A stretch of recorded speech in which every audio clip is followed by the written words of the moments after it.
Hi everyone, happy Sunday.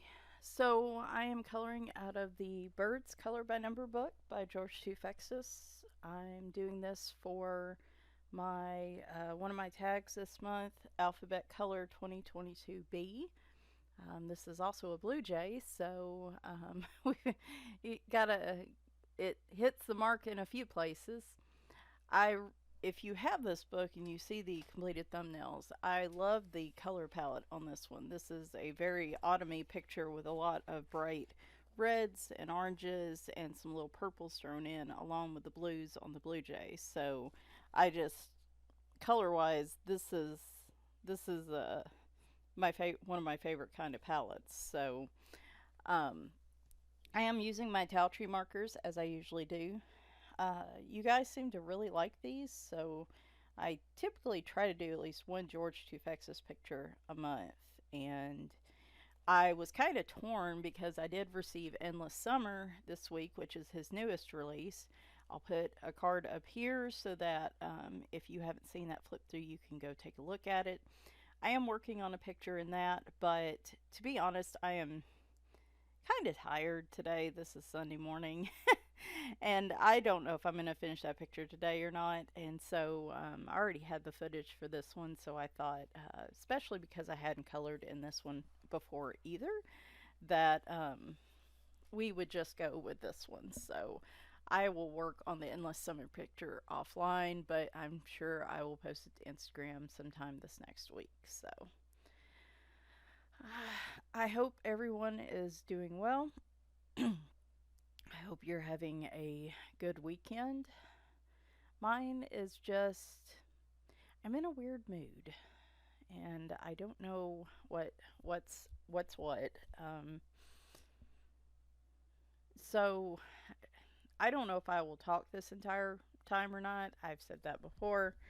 But if I don't, of course, we will just flip to, I'll let you guys know. We'll flip to music, and then, of course, I'll show you the finished picture at the end. So, um, this actually, for a George Toufexis picture, was a pretty easy picture to work. Overall, I think real time, it only took me a few hours, whereas some of the detailed ones, like the one I did last month, the Amalfi Coast, or however you pronounce it, from around the world, took like 3 or 4 hours just because there was so much more detail.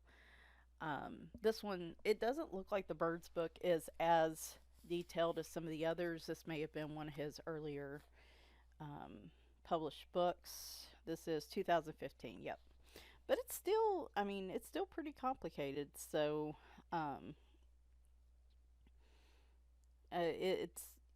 I still recommend it for anybody that's looking for a little bit of a color by number challenge. This might be more of a good step up book than, say, Around the World. Endless Summer looks like it has a good mix of really complicated and less so pages, but this one overall doesn't look super complex. So, um, only reason I haven't colored it yet is I just hadn't gotten around to it. That is one of the reasons I'm doing the tags that I'm doing, and I think it's worked out really well for me personally so far. I noticed myself coloring in books that I don't typically color in, um, especially this month, so that has been pretty cool. It's allowing me to kind of dig into my bookshelf a little bit more. So I am still enjoying that quite a bit. And yeah, so as for the live stream giveaway last weekend, I'm going to get those mailed out this week. I also still need to check and order the book depository books for the international winner. Happy tracker, if you happen to be watching this. I promise I'm going to get to that.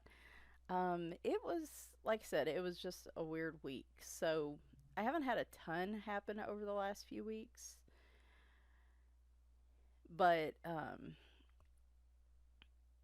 and I think part of that is just I haven't been in a very productive mindset. So, I guess first things first, a lot of you always wonder how the kitties are doing.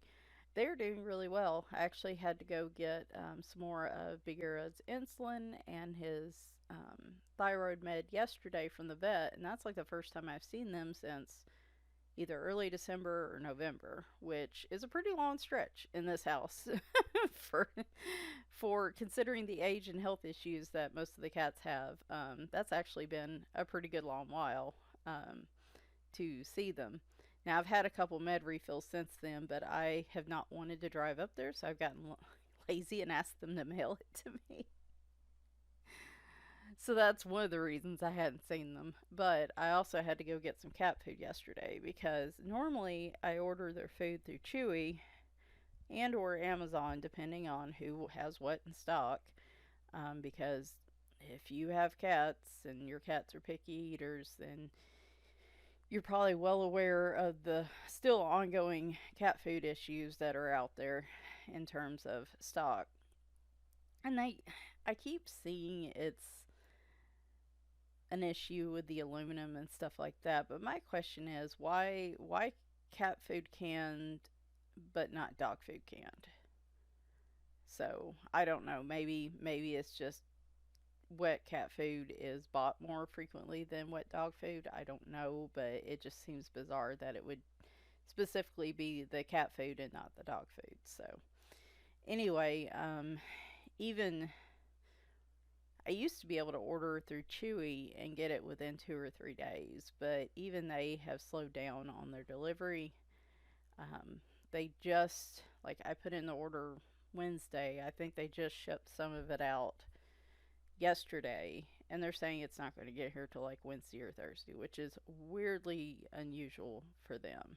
So I also need to go and check if any of it was out of stock. It is part of an auto ship order, and usually that is a gamble as to what is going to be out of stock this month. And so I had to run out yesterday and try to get some food that will last them till their regular order gets here. So yeah, went and did that, but overall the cats are doing pretty well. Reef Cheap, I think I mentioned this, but when the last visit I had to the vet was with him, and we had determined that basically if he were human and like a human toddler, he would probably have like tubes in his ears to drain fluid. He gets a lot of fluid drainage in his ears and his nose, and it's all on his right side, and he would probably have tubes in his ears to drain the fluid. It's kind of like a toddler that constantly has fluid in their ears. And the way his sinuses are over there, they're just naturally blocked or something, and he's just not able to drain. I thought I heard a noise. He's not able to drain his sinuses well either. So if you see me flip back and forth on occasion, I am just checking the legend at the front. I went ahead and pulled the markers that I'm using, but I'm just this one, I noticed this one, and maybe because it's an older book, there were quite a few areas that didn't have a number on it. So when I see those, I generally will just look at the front thumbnail just to check what color they're using, or I'll just use whatever I want to use. So I noticed it more in the older books than the newer ones. So, um, like I said, if you're seeing me do that, I'm just flipping as a reference to check. Hey, buddy. There's my wee boy. We are supposed to warm up a little bit today and over the next few days. So he will be a happy clam this afternoon. But we're not quite there yet, so. But, anyway, so we're trying to use a ear cleaner that's supposed to dry up the fluid in Reap's ears, and then with his nose, just basically trying to help him stay as clear and dried up as possible, and just monitoring him if he gets pneumonia, or if it's obvious it's developed into an upper respiratory infection or something, bringing him in and trying to treat it. But he's just going to be troublesome because of those issues. and his nose hasn't been too bad since, but we are battling his ear. Bless his heart. I'm trying to get in a pattern of, because he hates us messing with his ear. He just, and it's hard to catch him. And then you feel bad too because you don't, you feel bad because you don't want to cause him stress or anything, or being uncomfortable. But I'm trying to get in the mode where I'm cleaning his ear gently around the edges with a Q-tip every other day, and then on the opposite days, I'm trying to use the ear cleaning stuff that we have. And I think it might be working. It was a little bit less yesterday when I cleaned it. Um, he's kind of pawing at his ear a little bit at times, but I mean he's not acting like it's a huge thing. So I think it's just regular drainage. But we're just going to keep an eye on it for a few weeks, and I guess if it doesn't get gradually any better, I'm going to have to take him back because that's the hardest thing. He's not one, fortunately, to develop pneumonia much, but, oh boy, Leroy wants up on top of the desk. Or, no, he's coming over here to settle beside me, I guess. Oops, sorry. Here, I'm trying to make room for you. There you go. But, he's not one to usually, I don't know if he's ever had pneumonia. So fortunately, that doesn't usually develop too much. He does have a touch of asthma, and we do have an inhaler we use with him when he does get into like little coughing fits like that, and that seems to help a lot. He doesn't even need that daily, though, maybe a couple times a week, depending on how the weather's doing. He seems to have kind of allergies and issues on the same days we do. So we did stop giving him his allergy med, though, and honestly, I have not noticed any difference in him. He doesn't seem to be more stopped up. He does seem to be less sleepy, which makes sense, but that's really the only change we've seen. So I don't know how much of it truly is allergies. It may just be a little touch of allergies, and then his jacked up sinus system is causing the rest of his problems. But yeah, he hates us messing with his ears, and so it makes it difficult because you don't, like I said, I don't want to stress him out, but I also don't want to have to drag him to the vet because they get out of control. So um, he's the one that probably has the most active health issues of the bunch. I assume Winry still has kidney disease. She went in for a UTI in October. Actually, I should probably message them and see if maybe next month we should do a check on her blood work just to see how things are looking. Um, she's doing all right. I mean, she's 15 or 16, so she sleeps a lot. And she's a tiny, tiny bird of a cat, and she eats like a bird. And so I wish I could get more food in her, but she's always been like that. She's always been that small. That she probably put on a couple pounds when she was younger, but she's never been a big cat. So if you looked at her, you probably wouldn't believe she's as old as she is because she still looks like the same size she was when she was 6 months old. She just never really got any bigger. Um, but I mean, she's doing all right. She won't eat the kidney food, unfortunately, but I do try to at least alternate between foods that are probably a little better for her in terms of lower what am I thinking of? Lower phosphorus and things like that. Like I try to alternate between those foods and then stuff I know she'll eat, like Friskies and stuff. And so far, it seems she's been pretty unchanged since she recovered from the UTI. So I will accept that as a good thing. So um And the only other one that I'm really kind of watching is Leroy. He been a little quieter the last few weeks. Not his normal crazy running around the house self, though the last few days he's been a little more like his old self. Been a little quieter, a little clingier, um, a little more weird about food. Like I've noticed he doesn't seem to be eating as voraciously as he normally does, and I don't know if like he's another one where I have to weigh. Well, first off, what he'll eat versus what's best for his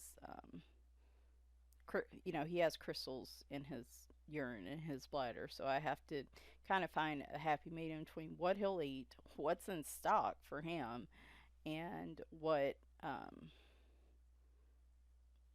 he'll eat and what's in stock, and then what's best for his issues. And he eats prescription specific food in the mornings, and then in the evenings I'll usually feed him something a little different. And so far that seems to just, it's kind of like with Winry, is just trying to find the best compromise I can for quality of life versus, I mean, I want them to be around for years and years, but if I'm constantly having to fight them to eat, it's not doing them any good, it's not doing me any good.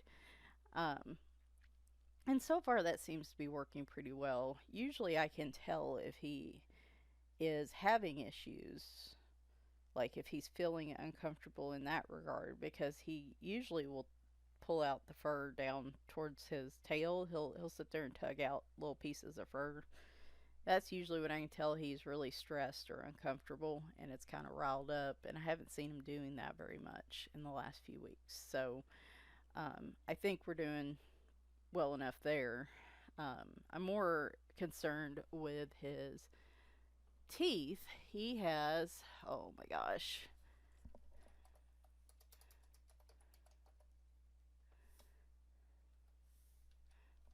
how do you pronounce it? I can never get this right.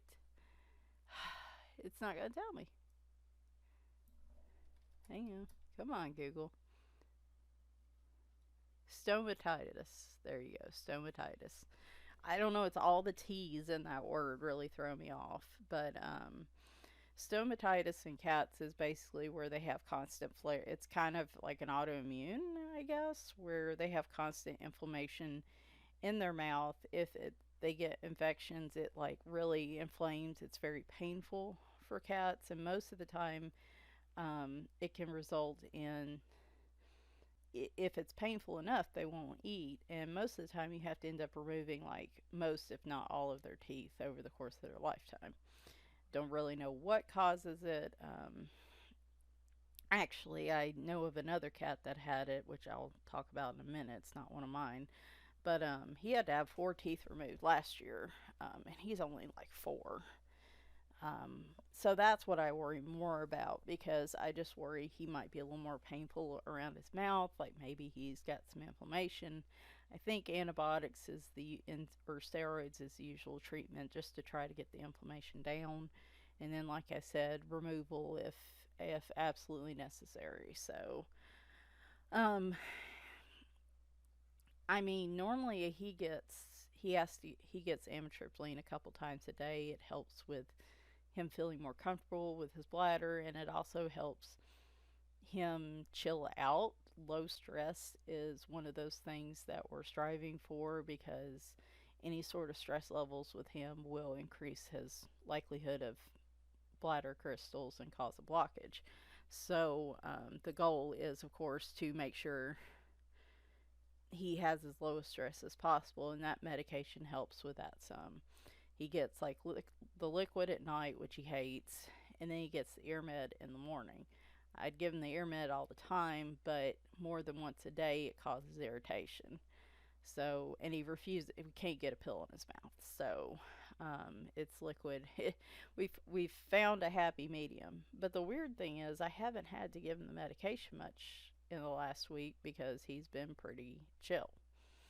So, um, which should be a good thing. And part of me is like, okay, well, he is getting a little bit older. Maybe some of that young teenage cat's finally getting out of his system, but I also don't want to just assume that. So I'm still watching him closely. He, like I said, he's seemed more like himself the last few days. And part of it could be he's just stressed and down because it's so cold outside and he doesn't like being out there. He does not like being out there when it's cold. He definitely does not like it when it's windy, but he really doesn't like it when it's raining. And of course, right now, anytime we get warmer weather, it usually comes with rain. So he struggles with that internally, I think. But sometimes he gets so stubborn about it, he will stay out there for 15, 20 minutes, even if it's cold, because he just wants to be out there. Hey, Sid. Fan- Fancy seeing you actually joining us this morning. She did not come. Sid is one who does not necessarily have to come down for breakfast. She will come down when she's good and ready if she's upstairs. I am walking around my desk if you're wondering what I'm doing. No, Leroy, I'm not going to open that door again. Come on. Come on. Of course, she walks the other direction. Will you, well, next time you're up, will you hand this to her? Sidonia. It's on the dresser. I was trying to give her breakfast, but she ran out of the room, and I am tethered to the computer, so I can't go very far. There we go. Oh, gosh. But anyway, so, yeah, just kind of keeping an eye on some of the cats, but nothing. And now she's back in here. Sid, I swear, cat, you're killing me here. Here. Eat. Don't you dare jump down. She is so weird, y'all. Okay. Well, I'm going to leave it there, I guess. And then Big Arrow will come along and eat it. She's my other small cat, so I try to make sure she eats, and I'm not always successful. So, anyway, now that I've gotten up, had to do that a few times. So yeah, the cats are doing okay. I guess as far as myself, uh, eh, eh. I did have a better few weeks, I felt like, up until last week. So, for those of you that weren't in the live stream, because I talked about it in the live stream, oh, was it the 12th? What? The 11th. I went back in for a follow up with my heart doctor, though I saw the nurse practitioner this time. Based on the coronary calcium score was 0, so there wasn't any evidence of risk level of a heart attack due to plaque buildup, which was good news to me. Surprisingly good news. And the Holter monitor, they said it didn't show any more PVCs or palpitations that would be normal in somebody my age. And I tell you, I was pretty okay with everything they said except for that part. Like, they seemed to act like I just wasn't having actual palpitations, that I'm just feeling my heart beat like extra fast or something. And I call BS on that, because they're palpitations. I'm sorry.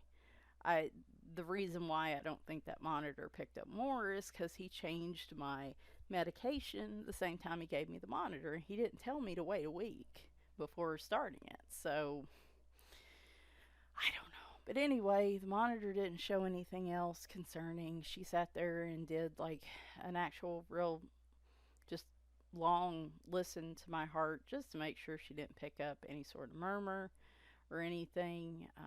Of course, my fear's always been that I have a hole in my heart like my mom did, that nobody caught in her till she was in her mid-30s. And there is some genetic studies related to that. So they said To them, my biggest problem is tachycardia. My heart rate's just higher than it should be. It's not dangerously high, but it's higher than it should be. The average heart rate's supposed to be between 60 and 100, and when it acts up at its worst, my average is around 90. When I was sitting in the doctor's office on the exam table, it was at 110. And I mean, to be fair, I was at the doctor's office and I was already worked up anyway. But I mean, I told her that's, and I've said it on here before, that's been a problem for years.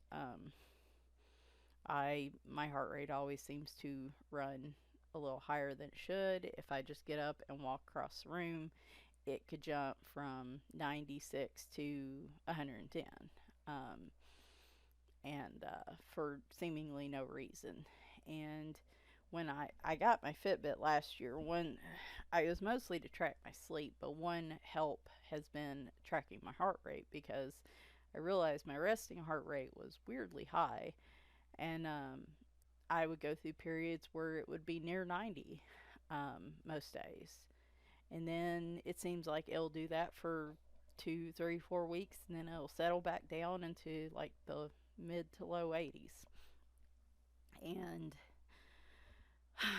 the frustrating part is they didn't seem like they had an explanation. The only explanation I got was, some people naturally have a higher heart rate, and they're like, it could be because of weight. And I'm just like, y'all know what I'm talking about. At least some of y'all might.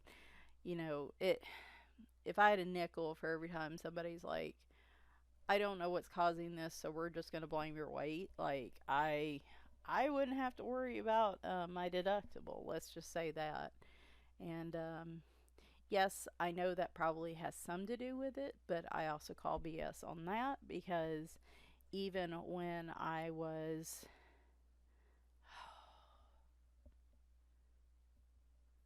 like 40 pounds less than I am now, I still had a high heart rate issue. It didn't look like it's changed that significantly. Now, the higher heart rate I feel like I've had since my fibro symptoms started back in 2014.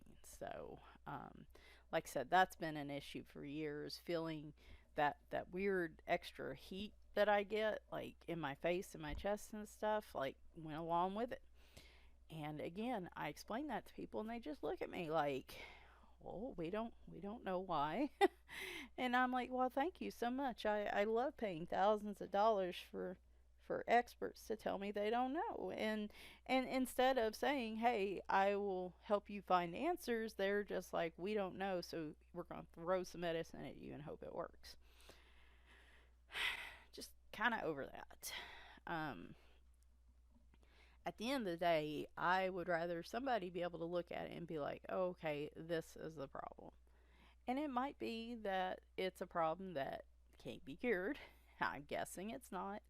And it's something that has to be maintained with medication. But by gosh, I would just like to know for sure what it is rather than people making guesses. And it's just feels like it's been 8 years of guesses at this point. So again, well, we don't really know what's causing this, but the verapamil that he increased back in December obviously is not doing the job of lowering your heart rate. Now, they took my blood pressure though, and it was like 110/70. And y'all, it probably hasn't been that since I was a teenager playing multiple sports. I mean, I've never had a crazy high blood pressure, but it's always been kind of borderline. Again, probably because of my size and my weight. I get that. But the verapamil, which was not intended. Oh, I'm trying to pick Leroy up and he is scratching me very, very much. Okay, we're just going to sit here for a minute till you let go of my chest. My back, whatever. Anyway, he is. I was trying to pick him up, put him on top of the desk, and he just is clinging to my back like Velcro. What was I saying? Anyway, she said, well, the verapamil, which was supposed to lower your heart rate, not your blood pressure, not, we weren't worried about your blood pressure, has helped your blood pressure, but isn't helping your heart rate. And if it did, it was only temporary. So she said, we're probably going to have to add a beta blocker, which he was trying to avoid, but it just wasn't doing enough. So they gave me, I am doing too many things at once here. What is it? Metoprolol? Metoprolol? I don't know. I'm not good at pronouncing medications. Okay, well, there just went a bunch of cat slashes across my back. That felt good. Um, they gave me a very small dose of that on top of they had me go ahead and keep the increased verapamil, but I just moved it to the morning, and then the beta blocker I take in the evenings. And it's been about 2 weeks. I feel like it helps. I'm worried this is going to be temporary like the verapamil was, where it seemed like it really dropped it that first week and a half, but the last few days it's been trending just a touch higher, and I haven't been doing or feeling anything different. So but yeah, no, they're saying because of the high heart rate I'm feeling the racing heart instead of palpitations. And again, I told her, I said, look, I got mysteriously sick in April of 2020, tested negative for COVID, but I still think that's what it was. The palpitations didn't start till after I got sick. Now, doesn't that sound suspicious? Like, why all of a sudden would if I've had a high heart rate for years, even before I got sick, why would it still be a racing heart, even if it didn't really change my heart rate all that much when I got sick? So it just. But no, I'm just concerned this is going to just be a temporary help. And then I'm supposed to go back in like 3 weeks, and I guess we'll go from there. The problem here is and she took my blood pressure twice, y'all. Because my blood pressure was already lower, they have to be careful how much of the beta blocker and how much of the verapamil they give me, because it will dip my blood pressure too low. I'll be in a situation like my mom, who constantly has issues with her blood pressure meds and low blood pressure. When she was developing GI bleeds, when she was taking a blood thinner, that and her blood pressure were constantly battling because but she also has AFib, so I mean it's and that was due to the hole in her heart from years ago. So anyway, like today, it was back up to, it's been actually below 80 into the 70s, my resting heart rate for the last week and a half. And then today is crept back up to 80, so I don't know. I'm just, like I said, I would have felt a lot better if they'd been like, okay, you have a high heart rate, and here's why. And they didn't have an answer. So they just are assuming and throwing medicine at me. And just, I don't know. I'm tired of this game. This is not a fun game. I don't recommend this game to anyone. This is not fun. I do appreciate them letting me follow up, though, instead of just let it being like, oh, you don't have to come back in, or whatever. So at least, I mean, I appreciate they're making the effort, but I'm still just kind of like, anyway. So yeah, that's one of the weird things about the, where it's dropped my heart rate probably 5 to 10 beats on average, and even up to 15 in some parts of the day. It's helping for sure. I still get the palpitations in the evening, right around 3 to 5 o'clock. The non-palpitations I'm feeling, supposedly. Um, but if I take my anxiety med, even though I'm not anxious, I don't know. I'll take my anxiety med, and I guess it slows things down enough I don't feel them as much. So um, they're still there though, and they shouldn't be if it was doing its job. So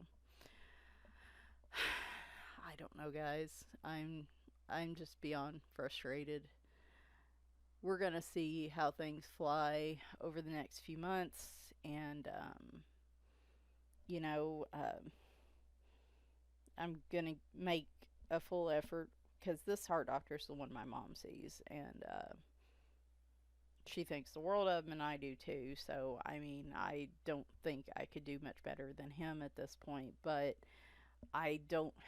I've done a lot of research on like your nervous system and how sometimes your heart rate may not necessarily be because there's something off about your heart, it's something off of your nervous system, and the ability of your neurons to fire off heartbeats gets screwed up because you're like there's some studies showing that like the vagus nerve, which I've mentioned before because I have gastroparesis, if the vagus nerve is, which is like the main nerve I think that controls like your heart, your brain, and your stomach. If that's screwed up, then that causes a whole host of issues. It can cause tachycardia. It can cause brachycardia, which is a low heart rate. Um, it possibly can cause depression. It can cause gastroparesis because, of course, it can mess up your digestion. So, if it's been damaged or screwed up and your nervous system's screwed up, then that just can cause a whole host of issues.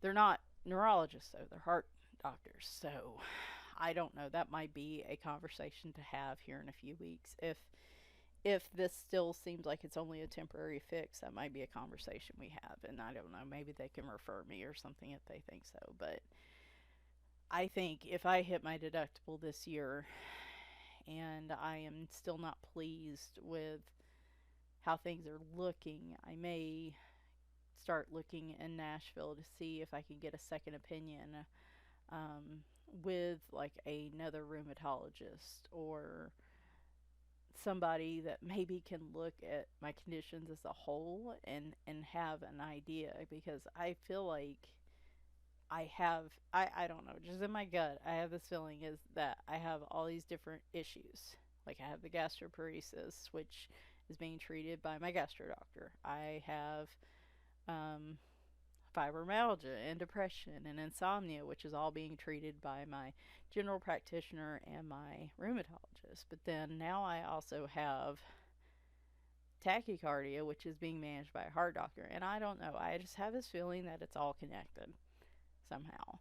And nobody, because each specialist is specializing in a certain area, nobody's stepping back and going, let's look at PSA, let's look at all this together and see what, you know, is this all connected? So I feel like that would be the most logical look, but really haven't had that. And again, all of it is apparently, I have all my issues because apparently I am anxious and I have anxiety, I am depressed, and I am overweight. And again, I had a lot of these issues when I wasn't. I mean, I was still overweight, but it wasn't, it was like a 40, 50 pound difference. So, um, I I'm a little tired of hearing that. And it's not helpful because the medications that they give me, like my metabolism's tanked. I man, I am really going to talk this whole time. Look at this. So, I weigh close to 260. I'm just going to be straight up honest with y'all. I keep hearing people tell me I don't look it, but that's what I weigh. And I had managed to lose about 40 pounds, and I was around two, and that was, well, it was 45 pounds because I was around 215 for years when I first started having symptoms way back. When I started having insomnia and all that, and when the mono and stuff happened, I was still around 215, 220, 215 to 225. I maintained that for a number of years. But then, of course, over the years, that has started creeping back on. And you would look at me and think, okay, she must eat fast food every day. She must be eating a lot. She's, to maintain that level of weight. And I'm telling y'all, I don't. Um, like I said, I managed to lose 45 pounds of my own. I know all about counting calories and macros and stuff like that. And I have been trying it over the years, and it is not working like it did. And I know a lot of it could be age too, but I mean, I might eat 2, 3 meals a day, and it's running into a point where if I cut calories anymore, I'm not going to get enough to sustain me, and I'm exhausted anyway. So, what's the point of starving myself if I'm going to be exhausted at that point, too, right? Like, I mean, I'm talking, I try to aim for 1,200 to 1,500 calories a day, which, in given everything, should lead to at least some slow, consistent weight loss, and it's not doing it. In fact, I gained 20 pounds when I started really struggling about the middle of last year with insomnia, higher heart rate. Around June or July, I that was where the palpitations came back with a vengeance, and I just was feeling very unwell there for a couple months. That's really when it stacked back on, that last 20 pounds, and now I'm back to the biggest weight I've ever been. And so it is like, yes, I'm well aware. I'm obese, in fact. I'm well aware of this. But for you to sit there and blame everything on that, but then the medication you give me is not helping me in any way towards that. I know some of the meds are causing part of this. I was actually hoping going off the Lyrica would help, and it seemed like it did at first, but then even that dropped off. So I'm just frustrated. I think that's been part of my problem this weekend, is just with the lower heart rate for the last week and a half. I was hoping it would give me more energy overall, and it might still. I've noticed that if I do sleep well the night before, on the days that, the medicine works, I'm not as tired in the afternoons, like in terms of needing to take a nap. I think that was a little bit of my fatigue, was just my heart,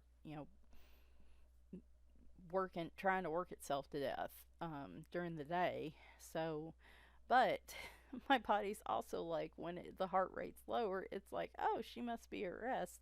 She doesn't need any extra energy at the moment. So, like, my normal level of productivity and, I guess, energy is gone right now because I'm tricking my brain into thinking I'm at rest all the time. And it's something I'm going to have to get used to, but it was just a real issue this week. I don't know. I didn't feel I didn't feel like I could do much at work. Um, I needed a mental checkout. I've been coloring, but I'm starting to get to the point again where I'm struggling to know what I want to do. And I'm just, I don't feel sleepy. My sleep's give and take at night. It was improving at first when I started taking that med, and now it's like I'll have one really good night, and then I'll have a couple bad nights, and then I'll have another good night, and it's like, I don't know. I'm just over this. I'm over feeling so lousy all the time. And I obviously eat relatively healthy. I mean, for even my size to not have, yeah, I think I surprised them with the calcium score I had and with my blood pressure and stuff. Like, I don't have a host of typical problems for somebody my size yet, though I am at risk of developing them, and I'm obviously well aware of that. And it's like I'm doing everything I can to try to I mean, I don't know. I just wish some of these doctors would follow me around during the day and see what I eat, and I really should just start writing it down. But I know, I don't know. I just don't think they're going to believe me. So I feel stuck.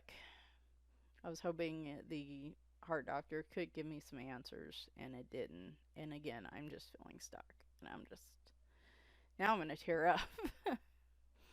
I think that's been the problem this week. I'm tired of feeling this way. And I feel like I'm doing everything I can. And everything my body will let me do, and it's not good enough, and it's not working, and everything we change is supposed to make it better, and it doesn't. So yeah, that's one of the reasons I guess I've been, I mean, not necessarily quiet this week, but I guess I've been kind of quiet. And here I am cleaning up. We are just about done here with this picture. Oh, it also didn't help. My work laptop messed up on Friday. And after spending an hour with the first tier tech support who figured out they couldn't help me, they tried to escalate my ticket, and they said, look, she can't even log in, so y'all need to get to this as quick as possible. And nobody called me back all day. And I have a ton of stuff due Monday and Tuesday of next week. Like the first half of next week is supposed to be a crazy busy week. And as of now, I don't have a working laptop. And if they don't call me first thing in the morning, I don't know what's going to happen. All right, so here is the finished picture. It turned out great. Like I said, I love the red, yellows, and oranges, and then that little bit of purple in just look awesome.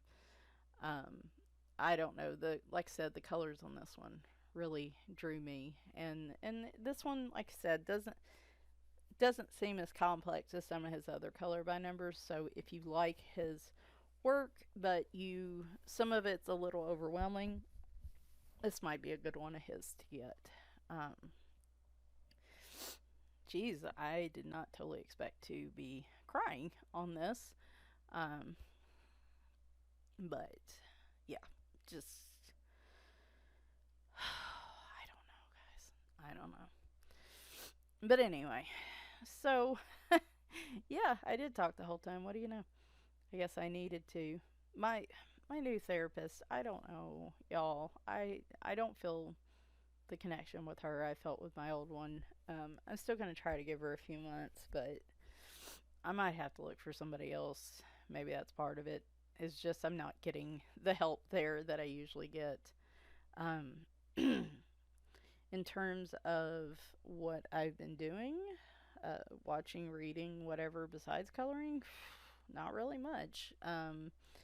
I the new Dungeon Crawler Carl book comes out on the 28th, and so my plan is to get that is on Monday.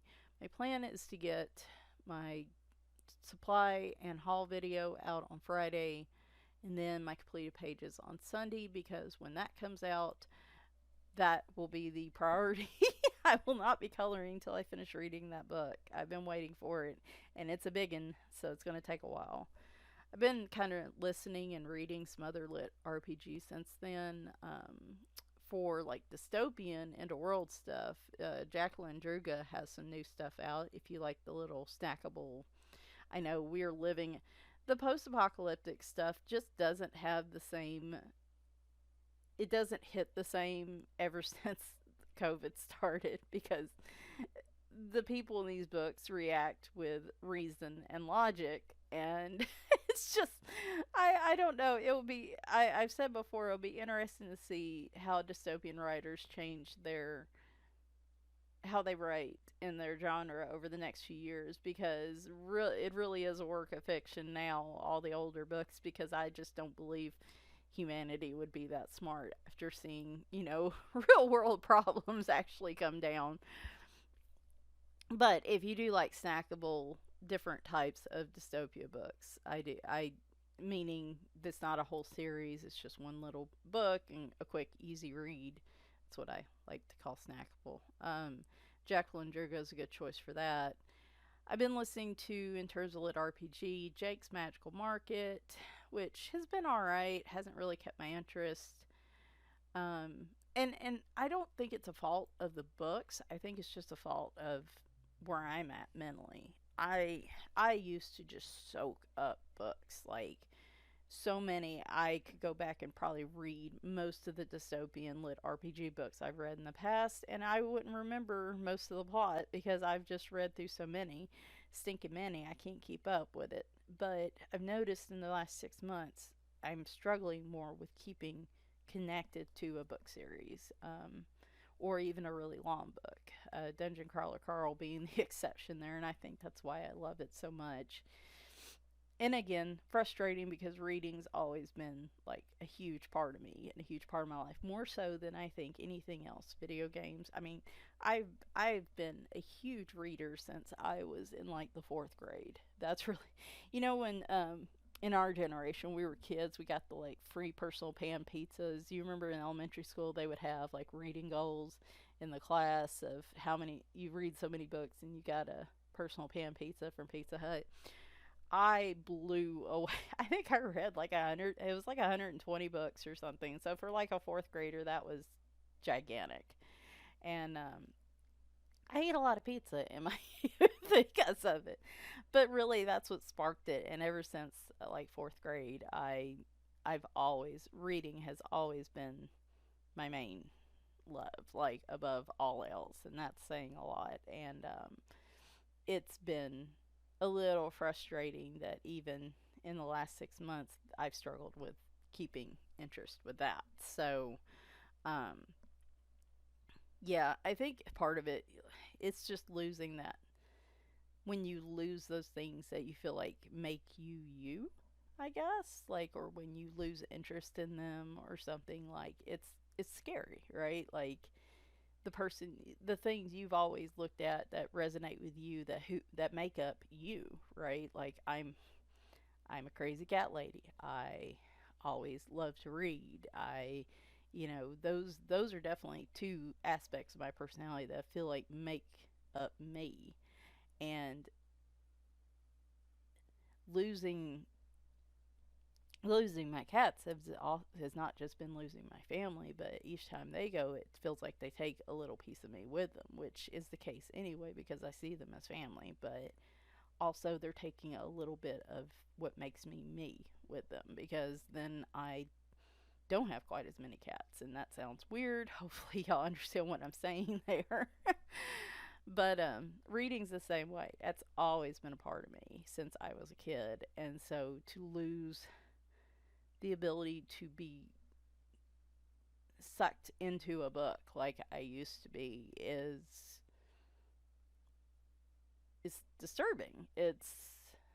I don't like it. I feel very uncomfortable with this.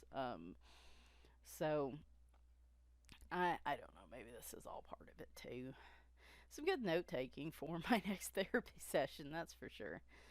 So, I don't know. I like to sound this stuff out in color and chat. Some of you may find it boring, but if some of y'all are struggling with stuff, maybe hobbies you once enjoyed, you find yourself kind of not enjoying them as much. Like, I don't know. Maybe some of this triggers something and, allows somebody else to kind of look at their current situation and be like, oh, hey, maybe this applies to me as well or something.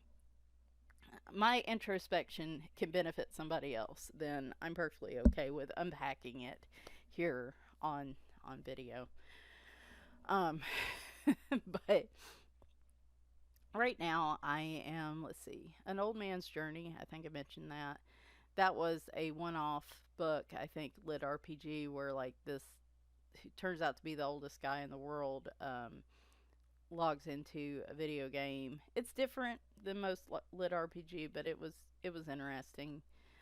I'm reading what's called a light novel farming game lit called Mana Harvest right now. Working through that. I'm still working through the Wandering End series, which is a super long series, but still kind of interesting. Again, just having trouble staying connected to it. And I'm listening to, it's called the Second Skin series, which is also a lit RPG. It sounds disturbing, but I'm listening to that one some too as well.